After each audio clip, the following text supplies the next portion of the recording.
皆さんこんにちは。十和田市から酸ヶ湯へと続く秘湯ロード、現在は八千代温泉を目指して走っています。今回は日本三秘湯青森県八千代温泉をご紹介します。八千代温泉は開湯400年以上、北海道のニセコ薬師温泉、徳島の祖谷温泉とともに日本三秘湯と言われ、温泉好きをもうならせる複数の良質な源泉、ひなびた雰囲気、そして青森の山奥という環境で秘湯中の秘湯一軒宿となっています。今回は2層であり小説家でもある瀬戸内寂聴氏が命名したとされる源氏の間に宿泊しました。この動画では自慢の温泉と源氏の間を中心に館内の概要、夕食と朝食まで八千代温泉の魅力をフルレビューします。見どころたっぷりの動画となっていますので、ぜひ最後までじっくりとご覧ください。八千代温泉に到着しました。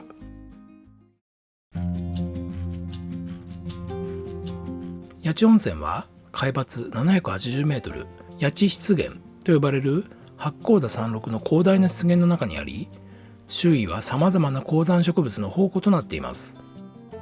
かつて日本秘湯を守る会の会員宿でしたが、2014年に休館、その後2016年から沖縄の速水観光グループが運営を再開したとされています。客室は全38室、ひなびた湯治宿の趣を残していますが、現在は自炊はできず2食付きのプランのみとなっています。トイレ、洗面は一部の部屋を除き共同、携帯電話の電波はほとんどつながらず、Wi-Fi はフロント周辺のみとなっています。まさに都会の喧騒を離れた秘湯一軒宿になっています。八千代温泉では日帰り入浴も営業しています。飲み水はすべて八甲田の湧き水です。玄関を開けると目の前に売店があります。可愛らしい天の写真がお出迎え。冬には実際の姿を見ることもできるそうですよ。混浴だった頃の写真です。すごいですよね。フロント脇には日帰り入浴の券売機がありました。フロントでチェックインです。館内やお風呂の説明、夕食の時間や朝食の時間など説明をしてもらいました。今回のプランは東館源氏の間シンプルプランです。宿泊費は動画の最後に公開します。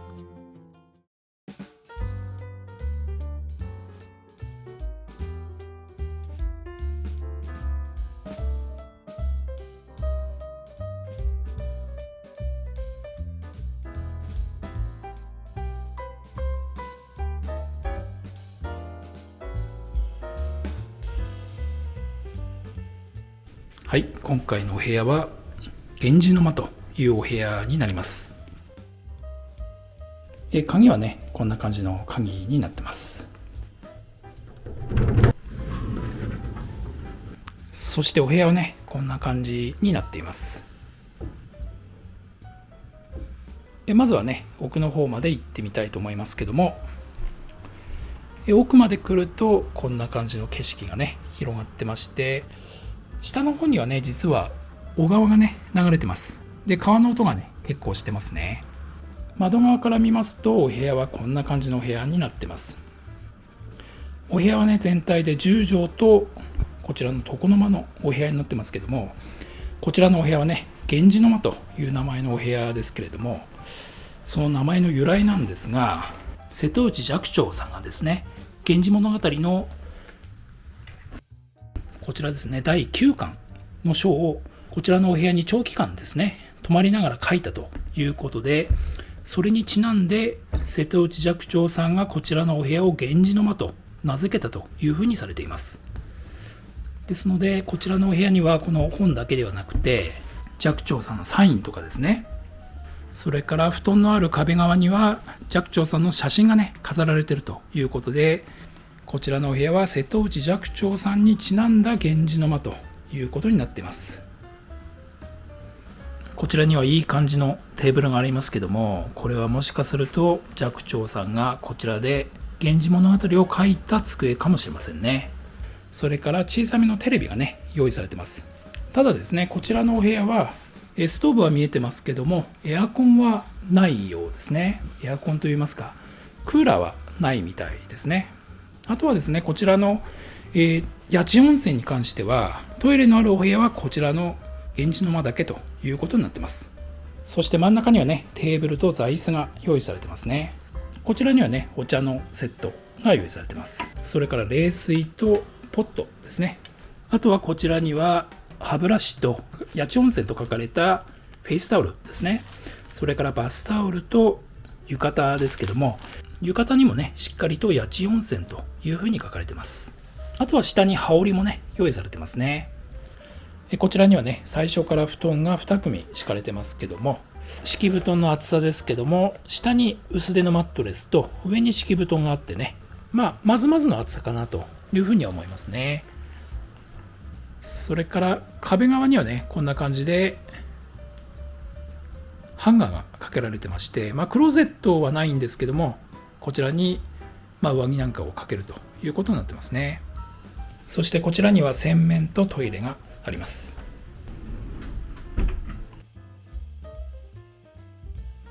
洗面はね、本当シンプルな感じの洗面になってまして、こちらにハンドソープがあって、あとは蛇口があるというだけの洗面になってますね。そしてトイレですけども、トイレはウォシュレット付きの普通のトイレということになってますね。それではね、こちらの八千温泉について解説をしたいと思います。八千温泉はね、全部で38室のお宿ということになりますけども、こちらに玄関があって、本館、西館、それから東館というふうに分かれてます。本館にはね、フロントと売店があって、食事はね、こちらのぶなしずくというところですることになってます。そして西館には大浴場ですね、男湯、女湯ありますので、こちらに関してはね、撮影の許可をいただいてますので、後ほどご紹介したいと思います。それから僕らのお部屋はね、ずっと奥まで行って、こちらの源氏の間というお部屋になります。で、お風呂に関してですけども、基本的には男女入れ替えの時間というのがありまして、それが5時半から8時半ということで、ちょっとね、食事の時間と重なりますので、その辺はね、両方入りたいという方はちょっと注意した方がいいかもしれませんね。冷蔵庫に関しては自家発電ということで、客室には用意されてないんですね。こちらね、各館の中に共同の冷蔵庫がありますので、そちらを利用するということになってます。あとドライヤーもですね、基本的には客室には用意してなくて、お風呂にあるということになりますね。それからね、携帯電話ですけども、携帯電話基本的にはほぼつながりません。試してみましたけども、au とドコモが微弱につながるぐらいでしょうかね。で、Wi-Fi もね、一応用意されてるんですが、Wi-Fi に関してはフロントのあたりだけでつながるということになってます。それからトイレに関してですけども、トイレに関しても基本的にはトイレのあるお部屋っていうのはこちらの源氏の間だけということになってますので、トイレをどうしても使いたいという方に関しては源氏の間を予約するのがいいのかなというふうに思います。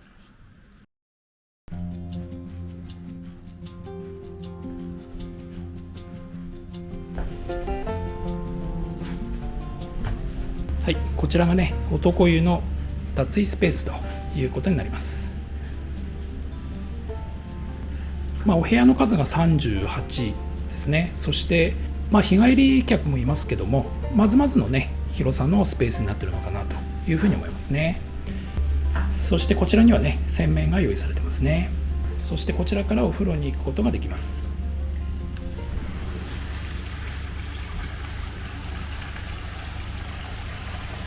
で、こちらが八千温泉の男湯ということになります。この全体のね、木造りの雰囲気素晴らしいですよね。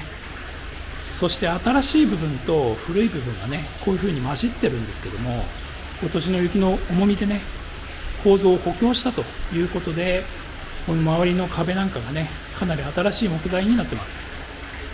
ちょっと奥の方まで行ってみますけども、奥まで来ますと洗い場がね、4つ用意されてます。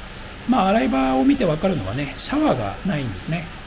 こんな感じの蛇口がね、お湯と水の蛇口があるというふうになってます。そしてシャンプー類はしっかりと用意されてまして、エコロジー&セーフティーというシャンプーですね。そしてこちらが下の湯というお風呂になります。で、こちらはですね、実は下から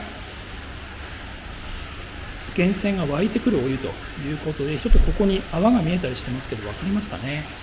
非常に希少な源泉のお湯ということになっています。下の湯に関しては38度の単純硫化水素泉というお湯になっていますね。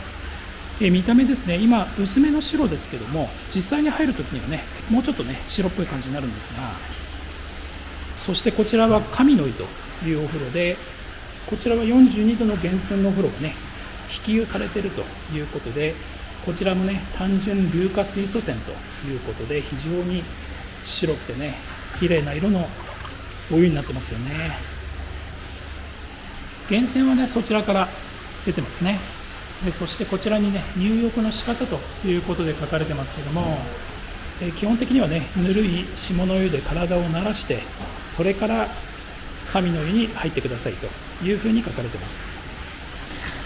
そしてこちらにはね上がり湯というのがありますけども、こちらはさらにぬるい36度の源泉ということで、こちらの八千温泉には源泉が4つあるんですけども、下の湯、神の湯、それからこちらの上がり湯、それぞれ違う源泉が引かれているということですね。そしてさらにちょっと面白いのはね、こちらに打たせ湯というのがありまして、こんな感じで見えますかね。湯が出てきてます。こちらで打たせ湯もできるということになってますね。なかなか面白いですよね。下の湯は下からこう湧いてくる。そうです。で上の湯の方はちょっと離れるところから源泉とかを引っ張ってます。だから色も違いますし、泉質が違いますから。なるほど。ここはどっちかというと硫黄泉ですね。でこっちはどっちかというと酸性泉。いや本当なんかすごいいいですよね。このぬるめのと温かめで、これどっちも源泉は 100%。そうです。100%一切換をしてません。すごくいい温泉です。続いて女湯をご紹介します。こちらがスリッパ入れということになってますね。そしてこちらが女湯の脱衣スペースということになってます。広さとしてはね男湯とほぼ同様かなという感じがしますけども、やはりねなかなか歴史を感じるようなそんな感じのお部屋になってますよね。で女湯にはね洗面が2つ用意されてまして、そしてこちらのね八千温泉は自家発電ということで、持ち込みのねドライヤーは禁止ということになってます。ですのでドライヤーはこちらのお風呂だけ、お部屋では使ってはいけないということになってますね。そしてこちらからお風呂に行くことができますけども、この入り口もねもう本当に昔の入り口になってますよね。ただやはりねその雪対策ということで天井とかね新しくなってますよね。そしてこちらが八千温泉の大浴場の女湯ということになってます。昔の木材がそのまま利用されてはいますけども、壁とですねそれから何箇所かこんな感じで柱でね補強されているということになってます。そして女湯の特徴といいますか、女湯に関しては洗い場がこちらとですね、それから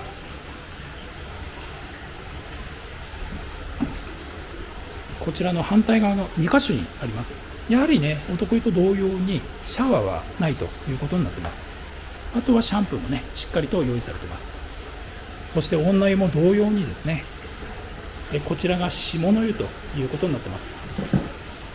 先ほどお見せした男湯とちょっと違って、こちらはまだ白い状態保ってますけども、こちらは38度の単純硫化水素泉ということで、まずはこちらのねぬるめのお湯で長めに使って、それからこちらのちょっと厚めのね神の湯に入るというのがこちらの八千温泉の入り方というふうに紹介されています。こちらも白いお湯ですけども、42度の単純硫化水素泉ということで源泉 100% かけ流しということになっています。もう本当お湯もね素晴らしいんですけども、この辺のね木造りのこんな感じでね少し湯の花がついてますけども、本当に素晴らしいと思います。そしてこちらのね上がり湯に関しては男湯と同様に別源泉で36度のね源泉が使われているということになってますね。一部ねこんな感じで新しく補強はされてますけども、特にこの辺のね湯船の周りはねほぼ昔のままを保ってるということで、秘湯の雰囲気最高ですよね。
売店でねこんな感じで買ってきました。こちらがてんてんのぬいぐるみ、かわいいですね。あとはりんごのお菓子ですね。それからね温泉の素ということで八千の湯、あとはお風呂上がりにねハーゲンダッツのりんごのカラメリゼ買ってきました。では今から夕食を食べに行ってきます。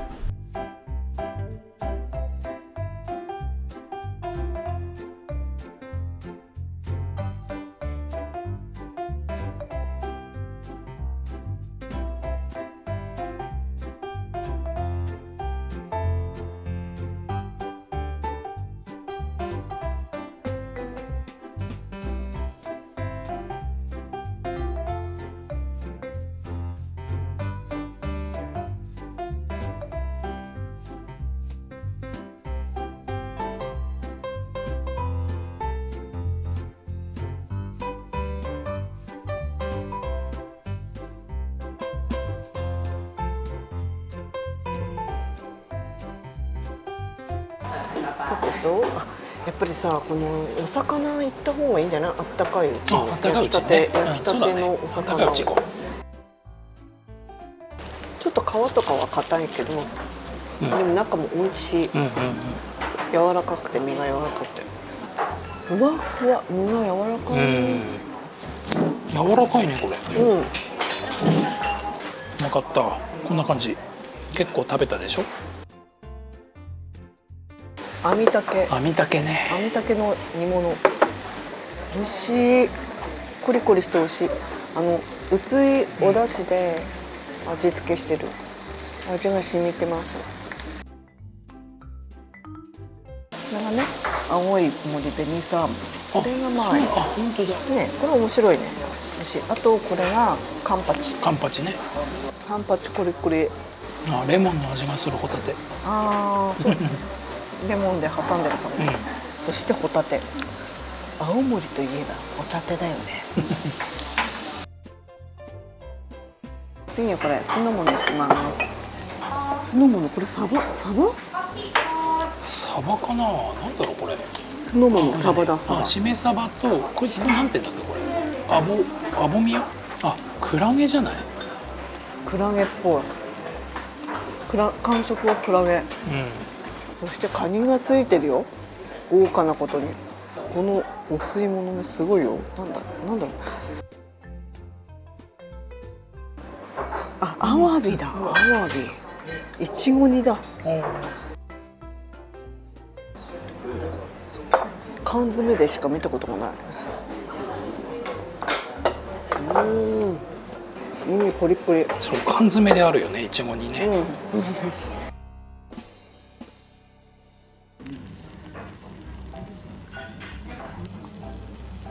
お肉でいいよね、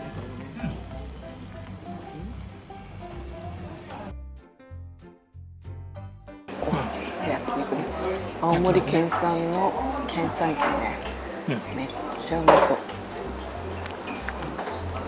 すっごい柔らかいんだけど。ね。脂身がさ、そんなこうあっさりしてるのにさ、こんなに柔らかいってどうなんだろうね。柔らかいよね。こごみとかタラの芽とか。そう。こごみタラの芽。すごい。イカとエビ。山菜だけじゃなくてイカとエビもついてるってそうすごいね。じゃあ抹茶塩でいただきますか。こごみからいこうか。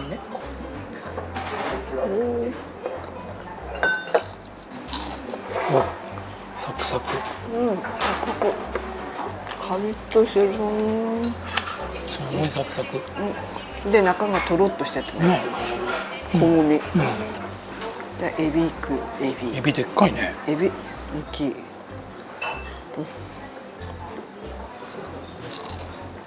ふわふわ。ふわふわだね。プリプリっていうよりふわふわって感じ。イカの天ぷらってさ、揚げるの大変な気がするんだよね。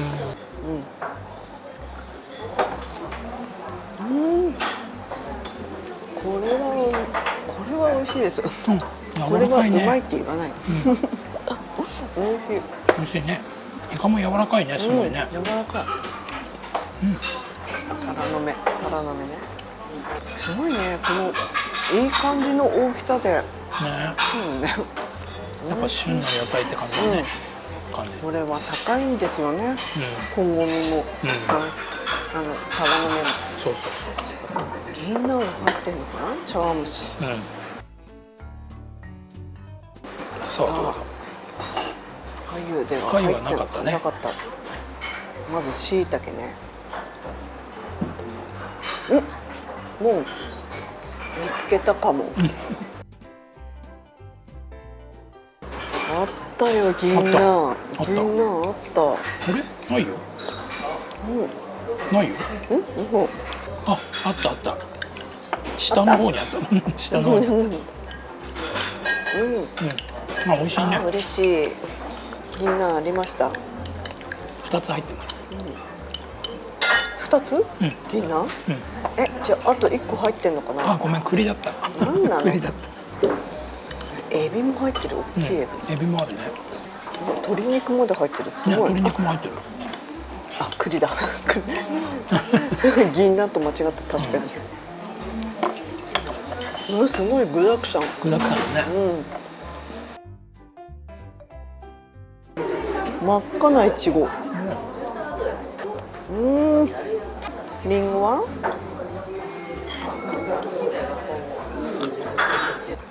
リンゴも甘いです。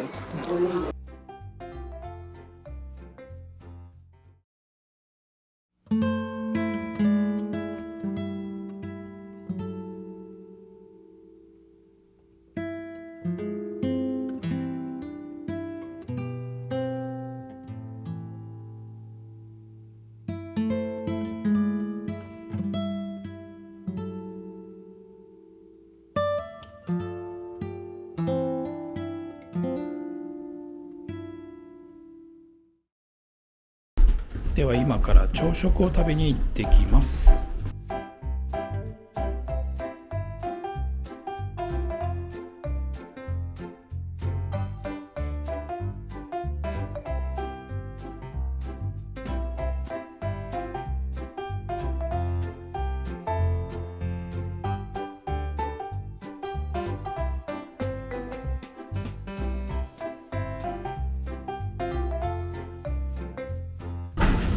すごいたくさんのご飯。いっぱい予想？どうする？多めでいいよ。多めで。このぐらいでいい？さあ食べようか。何からいこうかな。さあ定番の卵焼き。今日の卵焼きはこれは甘めの卵焼きですね。南蛮味噌も美味しいんだよね。これ南蛮味噌卵焼きにのっけて食べてみると美味しいんじゃないこれ。これ美味しいかも。美味しそう。これでいい感じ。この甘めの甘いよね。甘めの卵焼きとこの味噌がバッチリ。これでちょうどいい感じになる。美味しいね。鮭もさすごく柔らかくて美味しい。塩加減がちょうどいい。朝からもりもりでやばいな。これも山のものっぽい気がする。このおひたし。おひたしも？ほうれん草じゃなかったら。ほうれん草に見えるけど。ね、見えるよね。食べるとすぐわかるよね。山のものだね。これ絶対山のものだ。ほうれん草かな。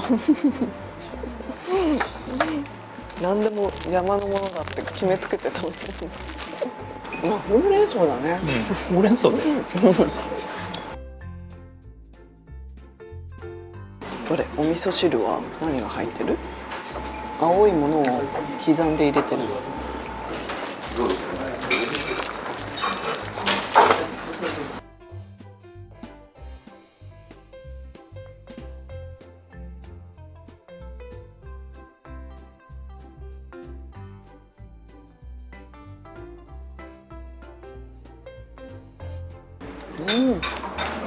あらこう。大きいね。ちょうどいい量だな。もうね。どうしよう。ちょっとだけ持ってこうか。最後は孤独のグルメだね。で、ご飯にぶっかけて、とろろご飯にして。つってるよ。とろろご飯で、美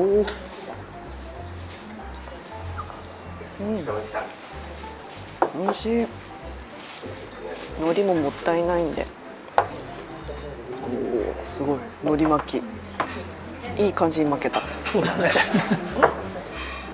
完食。ごちそうさまでした。